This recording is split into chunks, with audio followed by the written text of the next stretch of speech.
নমস্কার, আমি সুকৃতি দান। আশা করি আমরা সবাই ভালো আছেন। আপনারা সবাই দেখছেন অ্যাস্ট্রো সলিউশন। আজকে আমি আলোচনা করব যে আগামী 25শে মার্চ অর্থাৎ সোমবার চন্দ্রগ্রহণ শুরু হতে চলেছে। কটার সময় চন্দ্রগ্রহণ শুরু হচ্ছে, কটার সময় শেষ হচ্ছে, কোন রাশি বা লগ্নের উপর কীভাবে প্রভাব বিস্তার করছে তা নিয়ে একটা দীর্ঘ আলোচনা করে নেব।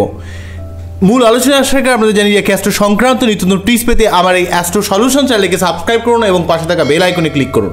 চলে আসি মূল আলোচনায়। প্রথমেই বলবো, দেখুন চন্দ্রগ্রহণ মানে আপনারা জানেন যখনই চন্দ্রকেতু যোগ হয় তখনই জেনারেলভাবে চন্দ্রগ্রহণ তৈরি হয়।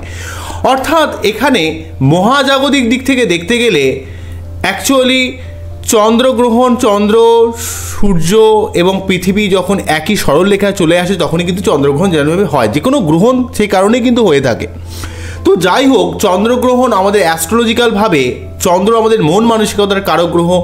আমাদের মন, আবেগ, আমাদের ভালোবাসা, আমাদের রোম্যান্টিকতা এবং আমাদের সুখ, আমাদের মাকে, আমাদের পরিবারকে, আমাদের মানসিক শান্তিকে, স্যাটিসফ্যাকশন ব্যাপারকে, এতগুলো জায়গাকে লিড করে। চন্দ্রর কতটা প্রভাব যে চন্দ্রের উপর বেশ করেই আমরা কিন্তু রাশিকে নির্ধারণ করি। যে রাশি মানুষের সার্বিক ক্যারেক্টারকে অনেকটা হোল্ড করে থাকে। যেই মানুষের রাশি যত স্ট্রং তার মেন্টালিটি তত স্ট্রং হয়। যে মানুষের রাশি যত দুর্বল থাকে তার মধ্যে, তার মানসিকতার মধ্যে স্ট্রেংথ থাকে না। সুতরাং আপনারা অবশ্যই বুঝতে পারছেন যে চন্দ্র কতটা ইম্পর্টেন্ট জায়গা লিড করে থাকে। পৃথিবীর খুব কাছে অবস্থান করার জন্য চন্দ্রের প্রভাব আমাদের উপর খুব ডিরেক্টভাবে ব্যক্ত হয়। সেই জন্য আমাদের চন্দ্রের প্রভাবের প্রচণ্ডভাবে প্রয়োজন পড়ে। তাই অ্যাকচুয়ালিভাবে আমি যদি চন্দ্রগ্রহণের সময় বলি যে 25শে মার্চ সোমবার দোল পূর্ণিমার দিন কিন্তু এখানে চন্দ্রগ্রহণ শুরু হতে চলেছে। সেই শুরু হওয়ার সময়গুলোকে আমাকে একটু ক্লিয়ারভাবে বলে দিতে হবে। 25শে মার্চ সোমবার অ্যাকচুয়ালি চন্দ্রগ্রহণ, এবং সেটা টাইমটা হচ্ছে সকাল 10:23। সকাল 10:23 শুরু হচ্ছে চন্দ্রগ্রহণ এবং শেষ হবে দুপুর 3:02। ঠিক আছে, 10:23 থেকে সকাল 10:23 থেকে দুপুর 3:02 পর্যন্ত এটা কিন্তু চন্দ্রগ্রহণ থাকছে। মোটামুটিভাবে এই চন্দ্রগ্রহণ সর্বাধিক হবে দুপুর 12:43। যদিও কিন্তু এই চন্দ্রগ্রহণ আমরা কিন্তু দেখতে পাবো না ইউরোপ, উত্তর পূর্ব এশিয়া, উত্তর আমেরিকা, দক্ষিণ আমেরিকা, আন্টার্কটিকা এই সমস্ত জায়গা থেকে জেনারেলিভাবে চন্দ্রগ্রহণ দেখা গেলেও কিন্তু আমরা ইন্ডিয়া থেকে দেখতে পাবো না।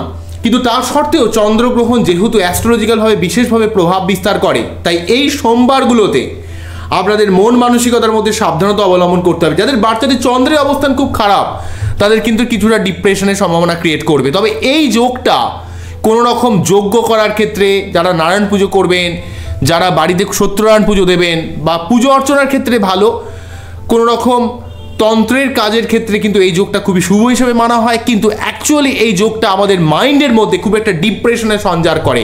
যাদের বাচ্চারে কিন্তু চন্দ্র নিচস্থ হয়ে রয়েছে, যেমন বৃশ্চিক রাশি তাদের ক্ষেত্রে কিন্তু এই সোমবার 24 তারিখ সোমবারটা কিন্তু 25 তারিখ সোমবার যেটা বললাম 25শে মার্চ আপনাদের ক্ষেত্রে কিন্তু একটু সাবধানতা অবলম্বন করতে হবে। কোনো রকম ডিপ্রেশন, কোনো রকম হঠকারিতা নয়।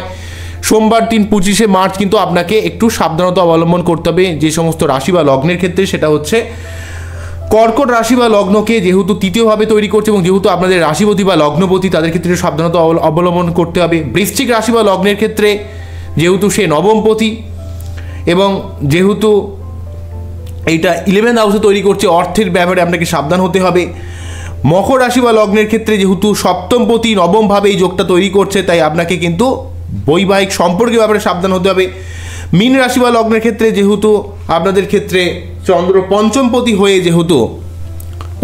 হয়ে যেহেতু সপ্তমভাবে যোগটা ক্রিয়েট করছে, তাই বুদ্ধি ইমপ্লিমেন্টেশন, পড়াশোনা এবং আপনার বৈবাহিক লাইফ নিয়েও কিন্তু একটু সাবধান হতে হবে। জেনারেলিভাবে বৃশ্চিক, কর্কট, মীন, মকর এবং কন্যা এই সমস্ত রাশি লগ্নকে বেশি সাবধানতা অবলম্বন করতে হবে। অন্যদিক থেকে অন্যান্য রাশি বা লগ্নের দিক থেকে বলতে গেলে মেষের ক্ষেত্রে ষষ্ঠভাবে এই গ্রহণ দোষ তৈরি হচ্ছে, তাই আপনারা সেই দিনটা একটু শত্রুতার ব্যাপারে সাবধান থাকবেন।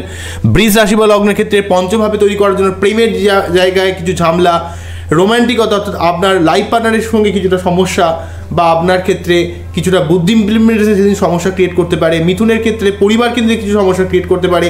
কর্কটের ক্ষেত্রে যোগাযোগ সংক্রান্ত কিছু সমস্যা ক্রিয়েট করতে পারে। সিংহর ক্ষেত্রে দ্বিতীয়ভাবে এই গ্রহণ দোষ চলার জন্য আপনার আর্থিক দিক থেকে কিছুটা সমস্যা ক্রিয়েট করতে পারে। কন্যার ক্ষেত্রে নিজের শরীর স্বাস্থ্য মন মানসিকতার মধ্যে কিছুটা সমস্যা ক্রিয়েট করতে পারে। তুলা রাশি বা লগ্নের ক্ষেত্রে ব্যয় সংক্রান্ত ব্যাপারে কিছুটা সমস্যা ক্রিয়েট করতে পারে। বৃশ্চিক রাশি বা লগ্নের ক্ষেত্রে ওভারঅল মন মানসিকতা এবং সেই সঙ্গে অর্থ ইনকামের দিকটা কিছুটা সমস্যা। ধনু রাশি বা লগ্নের ক্ষেত্রে কর্মের দিকটা কিছুটা সমস্যা। মকর রাশি বা লগ্নের জন্য সেই সোমবারটা 25শে মার্চ সোমবার ভাগ্যের জন্য কিছুটা আপস্ট্রিম ডাউন সিচুয়েশন ক্রিয়েট করা। কুম্ভ রাশি বা লগ্নের ক্ষেত্রে অষ্টমভাবে তৈরি করার জন্য আরও নেগেটিভ, আপনার মধ্যে একটু ঝামেলায় জড়িয়ে পড়া, ভালো না লাগা, অত্যন্ত ডিপ্রেশনের শিকার হওয়া। মীন রাশি বা লগ্নের ক্ষেত্রে কিন্তু সপ্তমভাবে এই যোগটা তৈরি করার জন্য বৈবাহিক সম্পর্কের দিক থেকে এবং যেহেতু পঞ্চমপতি, তো এখানে পঞ্চমপতি সপ্তমে থেকেও যেহেতু কেতুযুক্ত হচ্ছে, তাই কিছুটা রোমান্টিকতার দিক থেকে সমস্যা ক্রিয়েট করছে। মুদ্রাগত ওভারঅলভাবে বলতে গেলে এই যে গ্রহণ দোষ, এই চন্দ্রগ্রহণের জন্য আপনাদের প্রত্যেককে কিন্তু মেন্টালিটি দিক থেকে একটু স্টেবল হতে হবে। সেই দিনটা খুব আনস্টেবল করে দেওয়ার চেষ্টা করবে, কেননা চন্দ্রকেতু যোগ আপনাদের মানসিকতার মধ্যে একটা চাপ, ডিপ্রেশন, কিসের যেন অস্থিরতা। খুব চেষ্টা করবেন যে কোনো কাজটাকে খুব তাড়াতাড়ি, বিশেষ করে গ্রহণের আগে, অর্থাৎ 10টা 23-এ গ্রহণটা শুরু হচ্ছে, তার আগে কোনো কাজ করে নেওয়া, বা 3টে 2-এ গ্রহণ শেষ হচ্ছে তার পরে কাজটাকে রাখা। তার এর মধ্যে কোনো রকম ইম্পর্টেন্ট কাজ কিন্তু করবেন না। খাবার থাকলে খুব আগে থেকে খেয়ে নেবেন, এই সময়টাতে খাবেন না, রান্না করবেন না। তো এই ব্যাপারটা বুঝবেন এবং আপনাদের খুব মানসিক একটা চাপের অবস্থা তৈরি করবে। সেদিন যেহেতু সোমবার, দোল পূর্ণিমা অলরেডি রয়েছে, তার সঙ্গে সঙ্গে কিন্তু এখানে চন্দ্রগ্রহণ চলার জন্য আপনারা অবশ্যই সেই দিন শিবের ভগবান শিবের কিন্তু অভিষেক করবেন, শিব ঠাকুরের ভালোভাবে কিন্তু মন্ত্রপাঠ করবেন, কারণ এই দিনটা মন্ত্রপাঠের জন্য, কোনো তান্ত্রিক কাজ, কোনো মন্ত্রপাঠের জন্য সবথেকে শুভ সময় বলা যেতে পারে। কারণ এই সময়ে যাদের রাহু কেতু সংক্রান্ত সমস্যা রয়েছে, বিশেষ করে যাদের কেতু বা রাহু কোনোভাবে চন্দ্রকে অত্যন্তভাবে নষ্ট করে রেখেছে, সেই সমস্ত মানুষের বাচ্চার যাদের রয়েছে, তাদের ক্ষেত্রে এই দিনে যদি যারা চন্দ্রের জপ করে বা অভিষেক করে বা কেতুর মন্ত্র পাঠ করে, বা যেইখান থেকে সমস্যাটা ক্রিয়েট করেছে সেইভাবে যদি আপনারা কোনো রকম মন্ত্র পাঠ করেন, বা রাহু কেতু সংক্রান্ত যদি সমস্যা থাকে, রাহু কেতু যদি মন্ত্র পাঠ করতে হয়, এই দিনটা সব থেকে শুভ হিসেবে মানা হয়। তবে ডেফিনেটলিভাবে প্রত্যেককে আপনারা যারা আমার ভিডিও দেখেন, প্রত্যেকে বলবো এই সোমবার যারা অভিষেক করতে পারেন না, তারাও কিন্তু ডেফিনেটলি এই সোমবার শিবলিঙ্গে ডেফিনেটলিভাবে দুধ, দই, ঘি, মধু, চিনি একসঙ্গে মিশিয়ে পঞ্চমৃত সহযোগে শিবলিঙ্গে ডেফিনেটলি অভিষেক করবেন।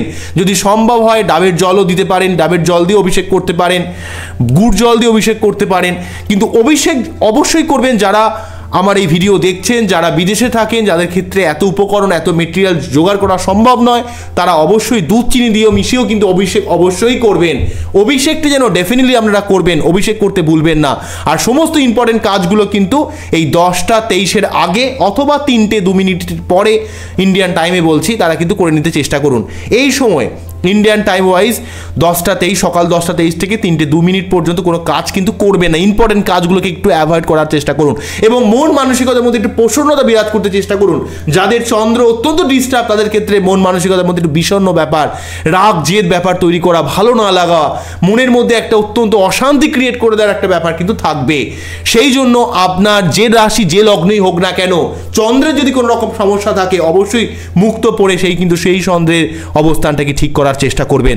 আমার এই অনুষ্ঠানটিকে আপনাদের কতটা কাজে লাগলো, কতটা উপকারে লাগলো, সেটা কিন্তু অবশ্যই আমাকে কমেন্ট সেকশনে জানাবেন। আবারও দেখা হবে নতুন কোনো ভিডিও নিয়ে। আপনারা সবাই অ্যাস্ট্রো সলিউশন দেখতে থাকুন, সুকৃত জ্ঞানের সঙ্গে আপনারা সাথে চলুন। এবং আপনার যদি এই চ্যানেলটা ভালো লেগে থাকে এবং আপনার যদি এই চ্যানেলে নতুন হন, অবশ্যই আমার চ্যানেলটাকে সাবস্ক্রাইব করে রাখবেন। আবারও দেখা হবে নতুন কোনো ভিডিও নিয়ে। নমস্কার, থ্যাংক ইউ।